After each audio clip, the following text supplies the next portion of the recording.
I realized something was wrong the moment my diamond earrings disappeared, but what truly shattered me wasn't the missing jewelry. It was the way my husband smiled that evening, as if he had already buried a secret I hadn't even begun to uncover. I remember standing in our bedroom, my fingers trembling as I opened the velvet box for the third time, hoping the earrings would magically reappear, as if I had simply overlooked them in some moment of carelessness. But the emptiness inside that box felt deliberate, almost mocking, like someone had reached into my life and quietly removed something far more valuable than gemstones. The house was too quiet, unnaturally still, except for the faint laughter drifting from downstairs, soft and intimate, like a private conversation I wasn't meant to hear. Her laughter. Clara, our nanny. She had only been with us for 6 months, yet somehow she had woven herself into every corner of our home with unsettling ease, always smiling, always helpful, always there before I even realized I needed her. At first, I thought I was lucky, because finding someone who could care for your child like their own felt like a miracle, especially in a world where trust came at such a high price. But miracles have a way of disguising themselves as something else entirely. I walked downstairs slowly, forcing my expression into something calm, something unaware, because instinct told me that whatever was happening, I was already late to the truth, and the only advantage I had left was silence. They were in the kitchen. Daniel stood by the counter, pouring wine, his posture relaxed, too relaxed, while Clara leaned slightly toward him, her hand brushing his arm in a way that lingered just a fraction too long to be accidental. The moment they noticed me, something shifted, subtle but undeniable, like actors missing a cue and scrambling to recover. "You're home early," Daniel said, his tone light, but his eyes flickered with something sharp, something calculating. "I forgot something," I replied, my voice steady despite the storm building inside me. "My earrings." Clara tilted her head, her expression soft with concern, but her eyes were too observant, too aware, scanning me as if she were measuring how much I knew. "Oh, the diamond ones?" she asked gently. "I saw them earlier upstairs. Maybe you misplaced them?" Misplaced? The word echoed in my mind like an accusation. I forced a smile, nodding as if her suggestion made perfect sense, as if I were the kind of woman who casually misplaces something worth more than most people's annual salary, but inside, something cold and sharp began to take shape, something that whispered, this wasn't about forgetfulness, this was about deception. Dinner that night felt like a performance. Daniel talked more than usual, filling the silence with trivial stories from work, his laughter slightly too loud, his gestures slightly exaggerated, while Clara moved around the table with practiced grace, serving, clearing, always present but never intrusive, like a shadow that knew exactly where it was allowed to exist. And yet, I noticed everything. The way their eyes met when they thought I wasn't looking, the way his hand lingered on hers when she passed him a glass, the way she smiled at him, not like an employee, not even like a friend, but like someone who shared something private, something dangerous. That night, after Clara had put our son to bed and retreated to her room, I lay beside Daniel in the darkness, listening to his breathing, steady and calm, as if nothing in our world had shifted, as if the foundation of our life wasn't quietly cracking beneath us. "Did you take my earrings?" I asked suddenly, my voice barely above a whisper, but heavy enough to break the silence between us. He didn't move. For a moment, I thought he might pretend to be asleep, might avoid the question entirely, but then he turned to me, his face barely visible in the dim light, his expression unreadable. "Why would I take your earrings?" he said, his tone calm, almost amused. I watched him carefully, searching for something, guilt, hesitation, anything that would confirm the suspicion clawing at my chest. but he was too composed, too controlled, like someone who had already rehearsed this moment. "I don't know," I replied, my voice tightening despite my effort to stay calm. "But they're gone." He sighed softly, reaching out to touch my arm. His gesture meant to comfort, but it felt rehearsed, empty. "You're overthinking," he said. "You've been stressed lately. Maybe you just forgot where you put them." Forgot. Misplaced. The same words, repeated from two different mouths, like a script. And that was the moment something inside me shifted, something irreversible, because I realized this wasn't a coincidence. It was alignment, a quiet, coordinated effort to make me doubt myself. I lay awake long after he fell asleep, staring at the ceiling, replaying every moment, every glance, every word, until the pieces began to form a pattern I couldn't ignore. The missing jewelry, the laughter, the touches, the lies, and somewhere in the darkness, a thought emerged, clear and terrifying. What if Clara hadn't just stolen my earrings? What if she was stealing my life?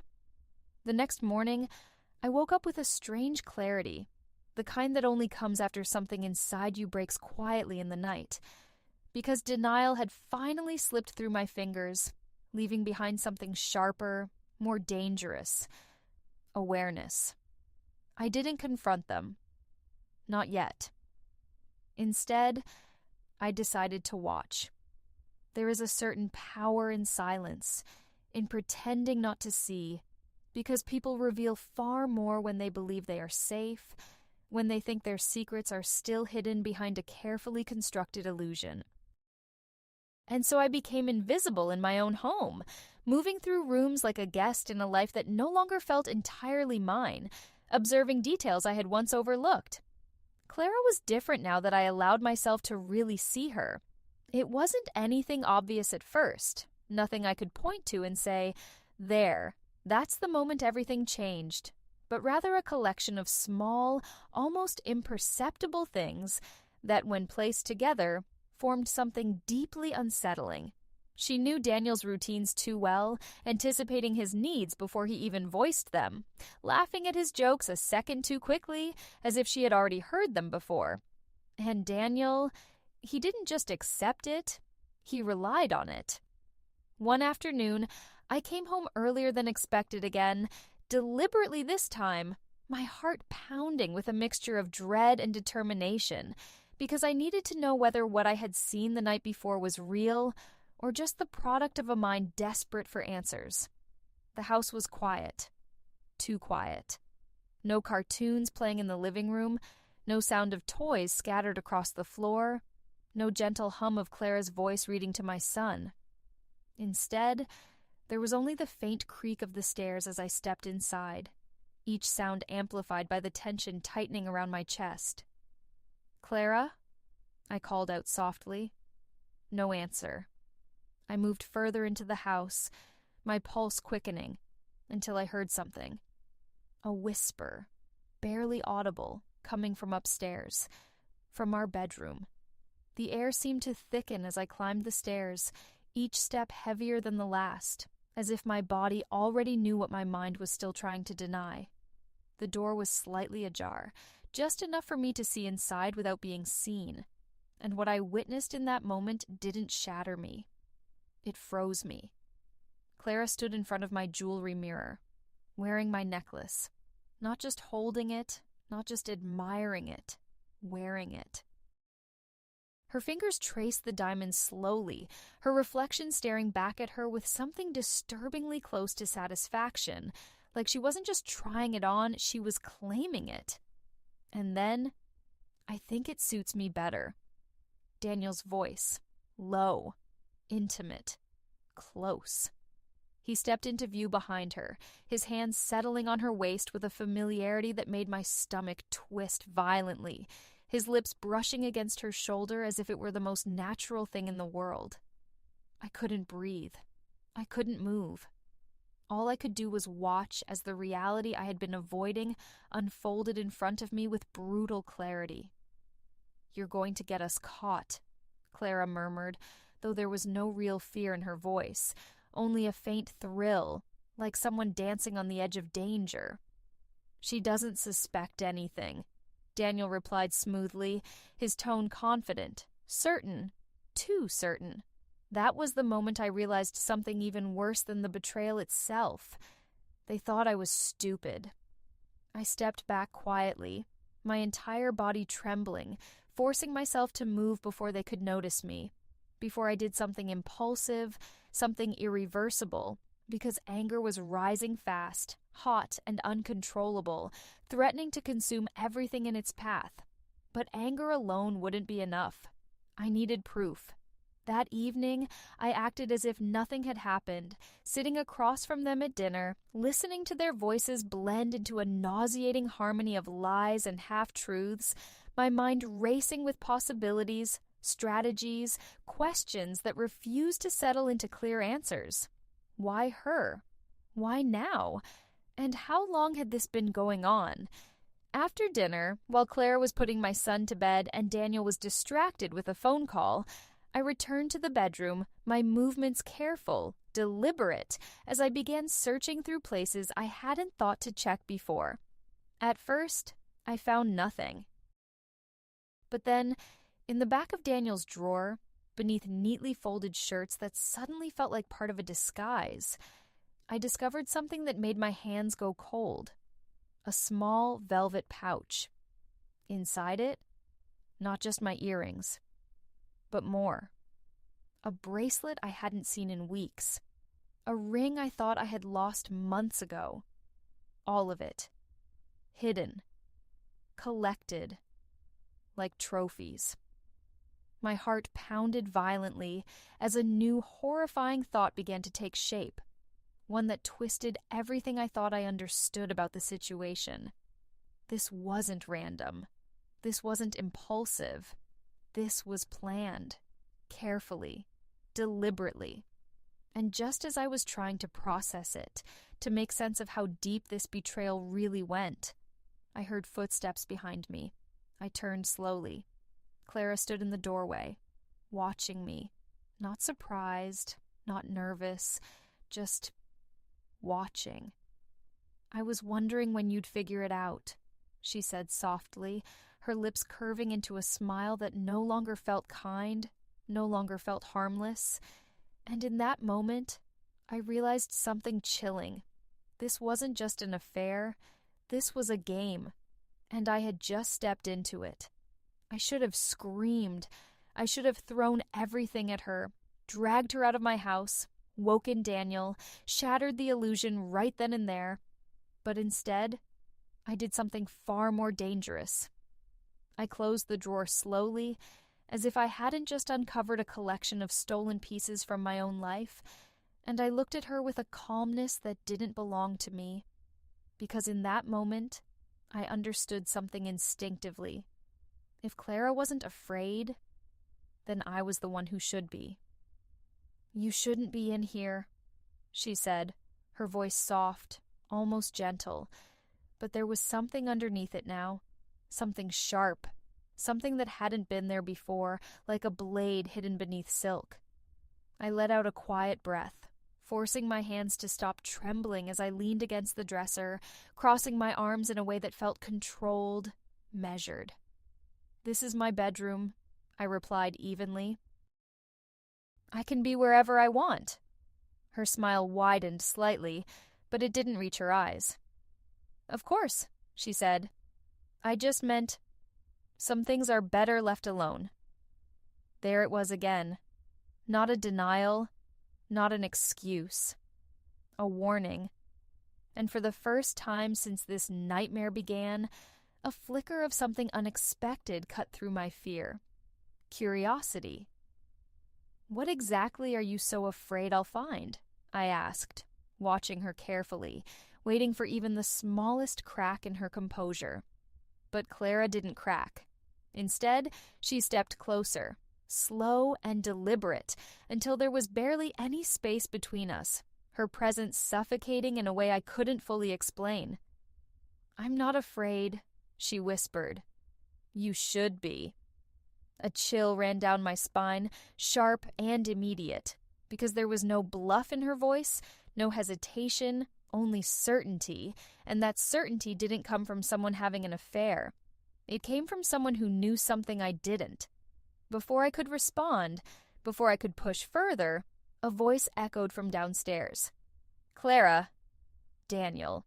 She stepped back instantly, her expression shifting like a switch had been flipped, the softness returning, the mask sliding perfectly back into place. "Coming!" she called out sweetly, her tone so convincingly normal that for a second I almost questioned everything again. Almost. As she walked past me, she paused just long enough to murmur under her breath, "Close the drawer.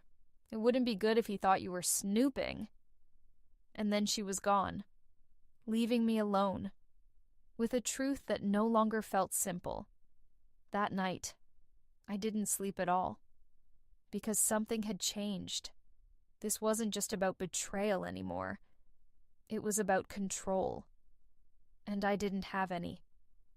The next morning, I made a decision. If I couldn't confront them directly, I would find someone who could help me understand what I was dealing with. Someone outside of this suffocating environment. Someone who could see things clearly without being tangled in the emotions that were clouding my judgment. That's how I ended up sitting in a small cafe across from Elena, Daniel's sister. We had never been particularly close, mostly because Daniel always kept a certain distance between us, brushing off any attempts I made to get to know her better, with vague excuses about family complications and old conflicts. But now looking back, I realized that distance hadn't been accidental. It had been intentional. "I wasn't sure you'd come," I said quietly, wrapping my hands around the warm cup in front of me, more for something to hold on to than for comfort. Elena studied me for a long moment, her gaze sharp, assessing, as if she were trying to piece together a puzzle she hadn't expected to see again. "You sound like her," she said finally. My breath caught. "Like who?" She leaned back slightly, her expression darkening in a way that made my stomach tighten. "Daniel's first wife." The world seemed to tilt. "He told you about her?" I asked quickly, searching her face for any sign that this was just a misunderstanding, just a piece of history I hadn't been fully informed about. Elena let out a quiet, humorless laugh. "No," she said. "He wouldn't." A heavy silence settled between us, thick with unspoken questions, until I finally forced the words out. "What happened to her?" Elena didn't answer right away. Instead, she reached into her bag, pulling out her phone, her movements slow, deliberate, as if she were giving me one last chance to walk away before everything changed. But I didn't look away. I couldn't. She turned the screen toward me, and my heart stopped. It was a photo of a woman I had never seen before, standing in a house that looked eerily familiar, wearing a necklace I recognized instantly. My necklace. "She disappeared," Elena said quietly. The word echoed in my mind, hollow and terrifying. "Disappeared," I repeated, my voice barely audible. Elena nodded, her eyes locked onto mine with an intensity that made it impossible to look away. "No police reports, no investigation, just gone," she said. "And do you know what Daniel told everyone?" I shook my head slowly, my pulse pounding so loudly I could barely hear anything else. "That she left," Elena continued. "That she couldn't handle the pressure, the marriage, the responsibility of being a mother." A cold, suffocating realization began to form, piece by piece, like a puzzle I never wanted to solve. "And you don't believe that," I whispered. Elena's lips pressed into a thin line. "I know that's not what happened," she said. My throat tightened. "Then what did happen?" She hesitated, just for a second, but that second was enough to make everything inside me twist with dread. Because when she finally spoke, her voice dropped to almost a whisper. "He doesn't leave his wives," she said. A pause. A breath. A sentence that shattered everything. "He replaces them."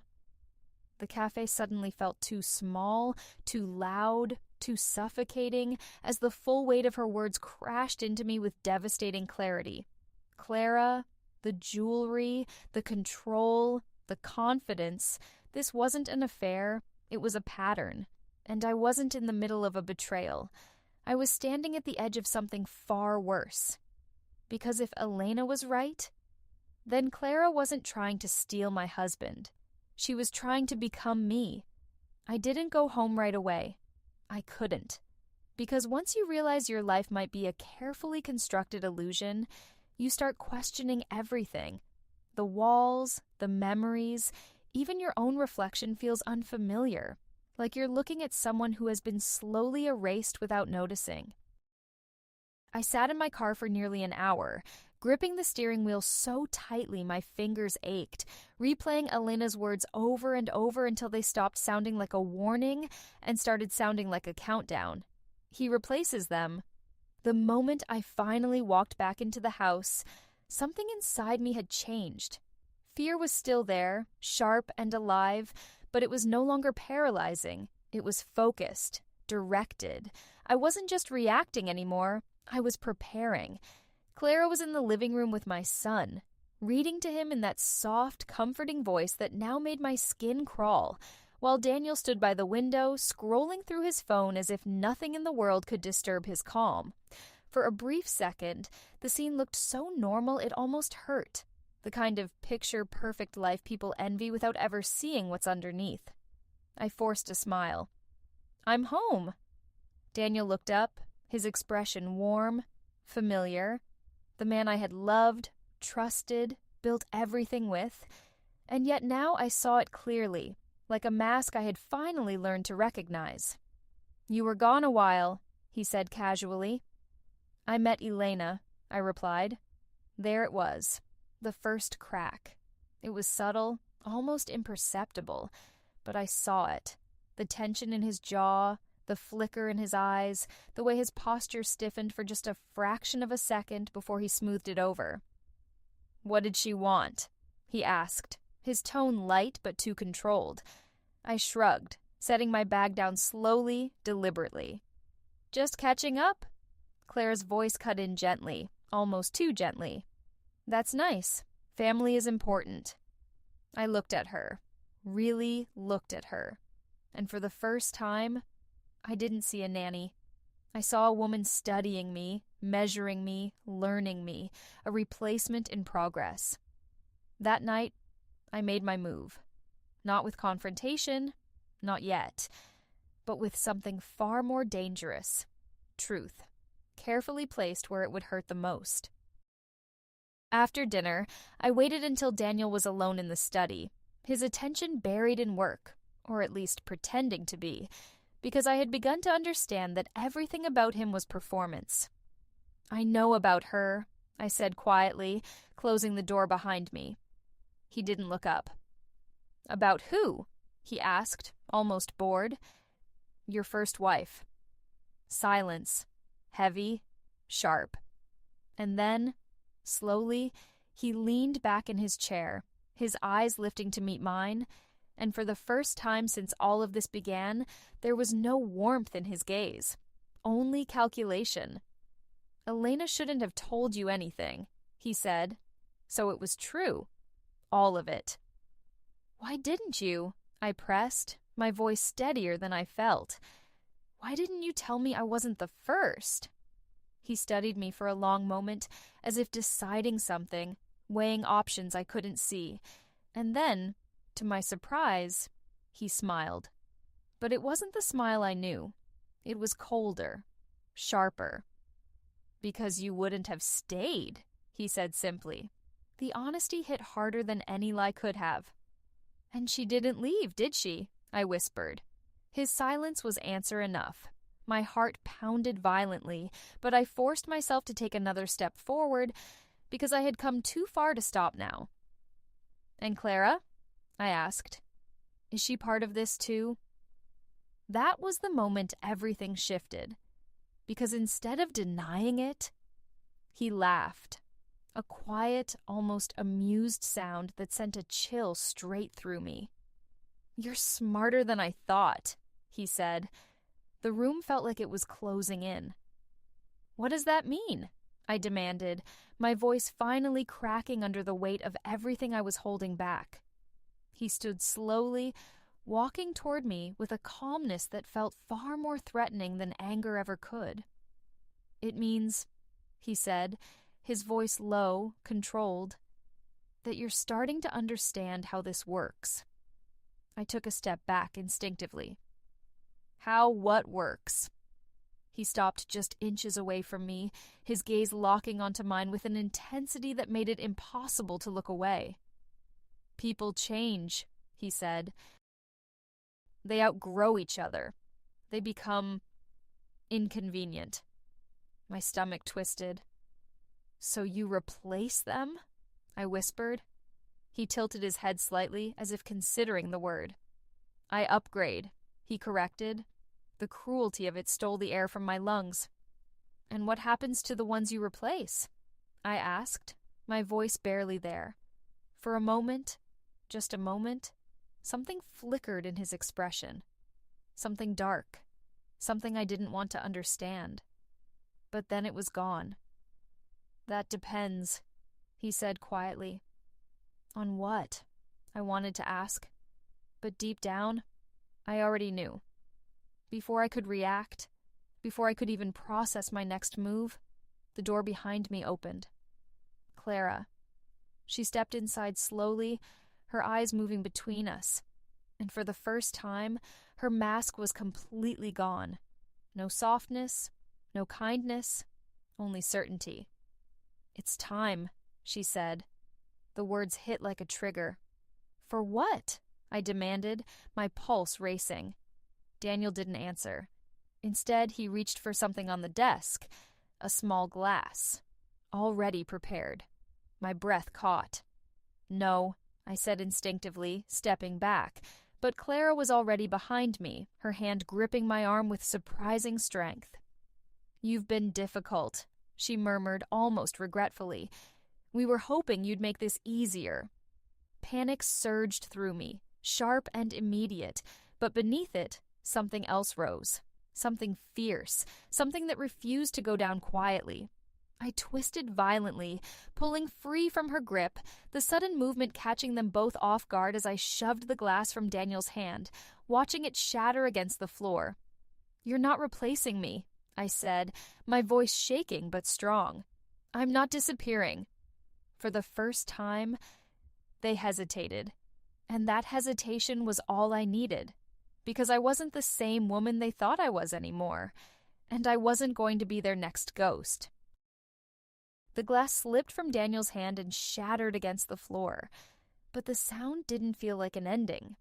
It felt like something breaking open, something that had been building since the moment I stood outside that bedroom and watched Clara wear my life like it already belonged to her. For a second, no one moved. Not him, not her, and not me. Because we all understood the same thing at once. The plan had failed. "You've made this difficult," Daniel said quietly, his voice no longer calm, no longer controlled. Something underneath it had cracked, something sharper, more dangerous. I almost smiled, because now I finally saw him clearly. Not my husband, not the man I built a life with, but someone who calculated people the way others calculate numbers. "And you made it obvious?" I replied. Clara stepped forward, but slower this time, ostorojno, as if approaching something unpredictable. "You should have just let it happen," she said. I turned to her. "Like the last one?" I asked. Silence. Heavy. Immediate. Daniel's expression changed first. Not guilt. Recognition. And that was enough. "I know," I continued, my voice steady now, stronger than I felt. "About her, about the jewelry, about how this works." For the first time, neither of them interrupted me. because now they were listening, and that meant something had shifted. "You take pieces first," I said, taking a step back, keeping distance. "Small things. You make her doubt herself, make her feel like she's losing control, until she disappears without even realizing when it started." Clara's jaw tightened. Daniel didn't deny it. He just watched me, carefully. "You were almost there," he said finally. Almost. The word hit differently now, not as a threat, as a failure, his failure. I exhaled slowly. "No," I said. "You were." Another pause. Longer. More dangerous. Because now they weren't deciding what to do. They were recalculating. And I had already made my move. "Elena knows," I said.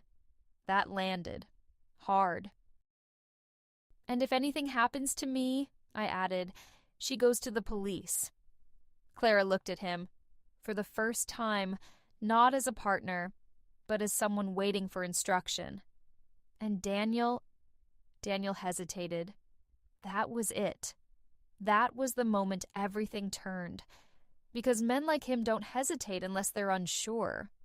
And if he was unsure, I was no longer powerless. "I'm leaving," I said. No anger, no fear, just certainty. Clara let out a quiet breath, almost a laugh, but it didn't hold. "You think this ends like that?" she asked. I met her eyes. "No," I said honestly. "I think this just stops working."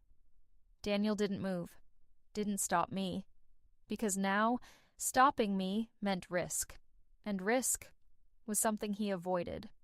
I walked past them, slowly, waiting for a hand, a voice, anything. Nothing came. I reached the door, opened it, and stepped out. The cold air hit differently, not like escape, like awakening. My hands were shaking by the time I reached the car, but my mind wasn't. For the first time in weeks, it was clear. I hadn't been losing things. I had been losing myself, and I caught it, just in time. A week later, I drove past the house. I don't know why. Maybe to prove it was over. But as I slowed down, I saw someone in the window. A woman. Not me. Not Clara. Someone new. Smiling. Wearing something that looked painfully familiar. A necklace. My necklace. My grip tightened on the wheel as the truth settled in, colder than anything before. It didn't end. It never ends. It just moves on. And the most terrifying part, I was never the target. I was just the chapter that survived.